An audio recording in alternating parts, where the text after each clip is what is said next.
which was halal before. We give the example of alcohol, yes? And now if the Quran says that this is no more permissible, then that supersedes the previous law of its permissibility. Now it's become haram because Allah has stipulated this in the Quran. Now there are many things which are common from the before, yes? Like for example, if you take the rights of the neighbors or not to kill innocent beings, these things, not to steal, these things are pretty much common to all the faiths. You see what I mean? So superseding doesn't mean that everything else been now disregarded. No, many things which were prohibited, like stealing, murdering and so on, that is still prohibited. However, there are many things which Allah has now made obligatory. For example, the 5 times prayers, fasting in the month of Ramadan, yes, 5 pillars for example. So these things did happen before as well. So people used to fast before, people used to pray before, but maybe that was not 5 times a day, maybe it was more or less, maybe it was fasting for X number of days, yes, not the month of Ramadan. So these things have now been stipulated. A period of fasting is pretty much always, like you say, a period of fasting has always existed, whether it's Lent or, like Lent was once fasting, and then essentially once then people decide I'm just going to give up something, but Lent was a fast. And but it had different rulings. Let's put it that way, yes? So now fasting is such that you fast from basically before sunrise to after sunset, and you cannot drink, eat, smoke, anything, yes? And this is the rule now. So it's not like giving up your favorite food, or like, you know, in Hinduism there's fasting as well. They fast, but they fast in such a way that... My grandma still fasts every Friday. There you go, yeah. She's an avid Christian. Yeah, so they have fasting, but they can eat certain food. Like they have certain fasting where they cannot eat cooked food, for example. So they can eat like nuts and stuff like that. So there's different ways. But you see, when the Sharia, when Prophet Muhammad ﷺ brought this obligation or established these obligations, these had very clear rulings, very clear criteria as to what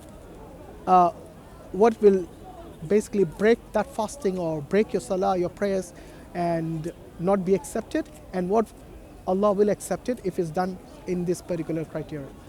Yeah. So in terms of objective morality, that's what I mean. Like if God has stipulated something, then it is not up to us, regardless of what our understanding, rationality, desire, feeling, emotions tell us. If God has said something is prohibited, then it is prohibited regardless of how you try to justify it. Like for example, in this country, alcohol is freely available, yes?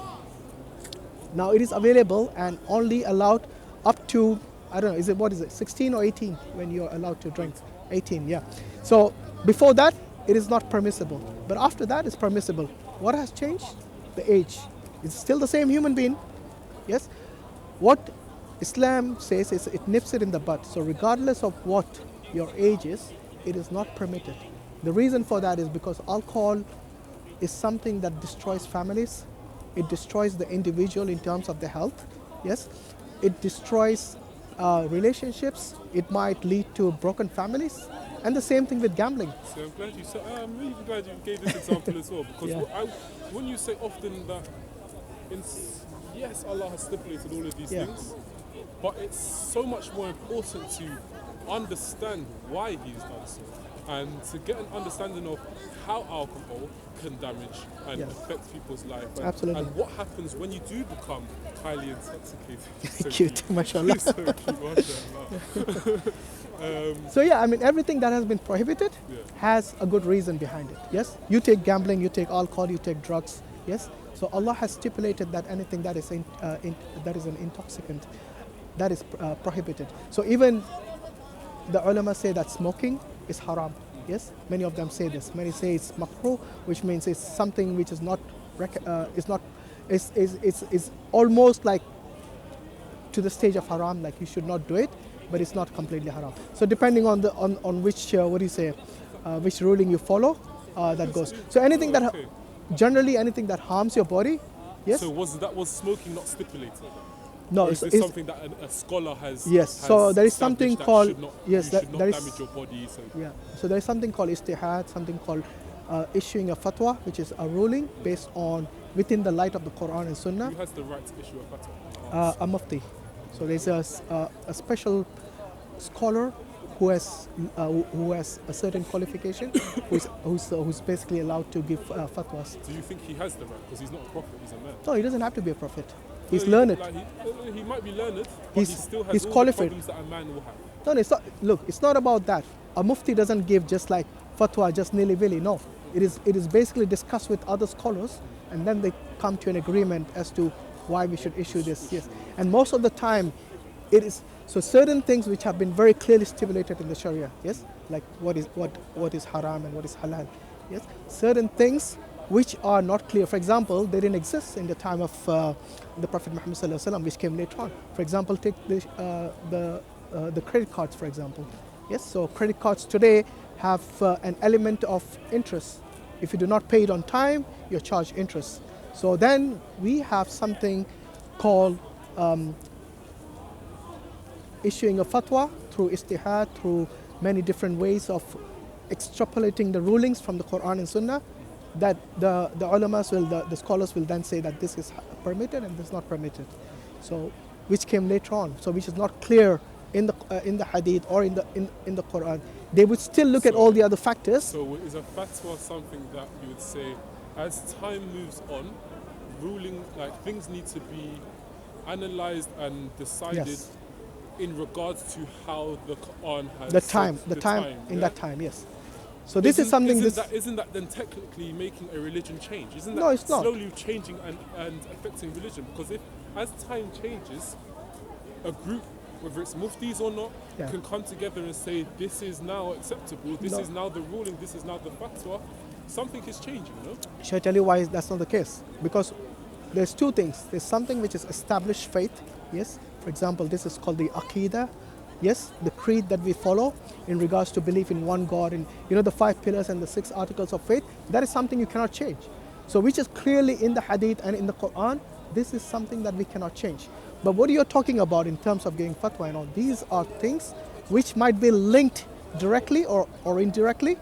In the case, like give the example of the credit card and the interest involved, it's still the same thing. Interest is still haram. So the muftis haven't changed that notion. So now the interest is not something that is permitted, it's still haram. But they say that you can have a credit card, yes, as long as you do not pay the interest. You see what I mean? But what if the ruling of the land is that you have to pay the interest? No. The interest on the credit card, even in this country, You don't pay it. Then you don't Do you not charge it? Because I could say, fine, it's haram to not charge interest. But if someone, as a ruling, has charged interest and you just turn around and say, I'm not going to pay it because it's haram, the rule says you have to pay it. No, if you have to pay interest, then you can't have that card at all. Okay, then That is haram. Simple as that. You see what I mean? So these are what do you say? These are the nuances that the scholars have to actually take into account, and then issue the fatwa based on that. So, but it's not can I changing ask the my religion. It's not question really in saying changing the that religion as such. Is there a fatwa that states that having a card that charges any interest is haram? Any interest? Yeah, there is a condition for interest. For example, I'm not saying a condition for interest. I'm saying because If basically, it- from what I've just understood, yeah. I'm asking, is there a current fatwa that states if you have a card, whether it's a credit card or debit card, Yeah. that at some point you may be able, you might experience being charged interest? Is that haram? If you have to pay the interest, yes. If you have to pay the interest, You might not have to pay it now, but a condition might happen a year down the line where you run out of money and you go into your overdraft and you then can't you're not pay your allowed. overdraft and you can't pay your overdraft and 2 months is gone and now there's interest on your account. okay. Let me clarify that in one sentence. If any condition arises such that you have to pay interest, that is not permissible. So if you borrow on your credit card, you know they're going to charge you interest. If you already know this, then you're not permitted to borrow on your credit card. Okay. Is that clear? So any situation. So for example, if at the end of the month when you're supposed to pay back the entire money that you borrowed on your credit card, yes, is paid, and you know that because you have paid that amount, they won't charge you interest, then it's permissible. However, if you're going to continue to the next month without paying the full amount and you know that the company is going to charge you interest, then that is not permitted. So my question is then, is taking a loan haram? If it's on interest, yes. a loan by definition is going to be like, fine, I might give you £20 and you give me £20 back. If it involves interest, institution, right? By anything that we're going to do in society, a loan is going to involve interest. So if it involves interest, then you're not supposed to take that loan because it's haram. And this applies to the mortgages, if you're alluding to. So is there specific mortgages available to? There are Islamic mortgages, yes. Islamic mortgages. Yes, there are Islamic mortgages which doesn't involve the element of interest. So the scholars say it's permitted, but there are some scholars who say no, that's not permitted either. So there's a difference of opinion on that. But most of the scholars who allow halal mortgages is because there's no element of interest in it. And if that's the case, then they permit it. Thank you. So yeah, as you see that the scholars do not change the religion itself by issuing this ruling. They can have a difference of opinion. Yes, there is. But you know, most of the difference of opinion, it's as far as I know, that most of the difference of opinion are on things which are not major. Okay, but I think it is measured because I think what is major in terms of interest? I think most of them agree that it's in not. terms of interest. I mean in general, like the difference of opinion between scholars. Because give me something major for which there is a difference of opinion. For example, I think that's the whole reason we have sects in religion, in Islam. So for example, a person might ask me, "Are you Muslim?" I might go, "Yes." And then someone might turn around and say, "Oh, what sect do you belong to?" What sect? Yeah, I don't. How do you see a sect? Because many people have a misunderstanding of what a sect is. Now, because the Prophet ﷺ was asked this question. Yes. Now, how do I see a sect? It's I don't know. I don't want to say something that's incorrect because. No, tell me what you. If it's wrong, and if I know, I'll correct you on that. Identify with the religion and have an understanding of how they should worship. So okay, I'll give an example of a sect. One of the sect within Islam, or at least they consider themselves to be Muslim, is the Qadiani, or the sect called Ahmadi. Now, this is a sect which basically came around in the 1800s or something, when there was this person called Ghulam Ahmad Qadiani, and he considered himself to be a prophet of God. You see what I mean? So when there is something major which you change in the religion, like for example, all Muslims believe that Prophet Muhammad ﷺ is the last messenger and there's no more prophets or messengers after him. However, what some sects will do is argue who was the chosen person who should have rightfully followed, like carried on the message. And I guess isn't that what kind of the difference between Shia and No, Shia and Sunni not with regards to the Prophet. That's with yes, regards to the Caliph. Yes, to the Caliph, yes. and who followed. Yeah, so let's deal with the Ahmadis and the Qadianis first, because they made this major assertion that there is or there can be prophets and messengers after Prophet Muhammad ﷺ, peace be upon him. Then this is a major issue. Now it becomes an issue of Aqidah, of the creed itself. Exactly. So from the 6 articles of faith, it's now adding something beyond what Allah has stipulated in the Quran and Sunnah. Now with regards to the Shia and Sunni, this is with regards, I think initially it was mainly politics as to who should take over after the Prophet ﷺ has passed away. So there's a party who said that it should retain within the family of Prophet Muhammad, which they call Ahl al-Bayt, yes? And the others say no, there's no such thing as retaining within the family, it should be the next capable person, yes. Because, and most of the people, including Ali radiallahu anh, yes, they give bay'ah, they give their allegiance to Abu Bakr radiallahu anh, yes, the first caliph. Because when the Prophet ﷺ was ill, when he during his last days, yes, he used to he used to tell Abu Bakr to lead the prayers on his behalf, because he couldn't lead the prayers because of his ill health. So we as Muslims, we consider the best capable person to always lead the prayers. Okay. And that's now, why if me as a Muslim, yeah, I don't actually care who followed. The only thing I care about was the Prophet Muhammad's message and what he was trying to teach us. Alhamdulillah. Does that make sense? Yes. So I don't care who tries to like. So when I see 2 groups arguing about who followed, and then the person that they're saying I should follow clearly stated, don't worry about who carries on, follow my message. Yeah, in this case, like I said, it initially was a political thing, nothing to do with religion. Therefore, isn't it still political? Therefore, No, it's become religious, because after they've established, there are many other things in differences between the Shia and the Sunni. They have something called belief in the 12 Imams, and this is a part of their creed. So it becomes a part of the religion. So if you do not follow, then you will not be considered the Ithna Ashri, yes, which some people call it 12 verse. So this is now become a part of your faith, to believe in this. You see what I mean? So there are many differences between Shia and Sunni. I think they do not accept the hadiths either. So, like you said, I don't care what they follow, as long as they follow Allah and His Messenger. But when it comes to following His Messenger and following the hadith, they do not follow the Sunni hadiths. They have their own set of hadith, their own,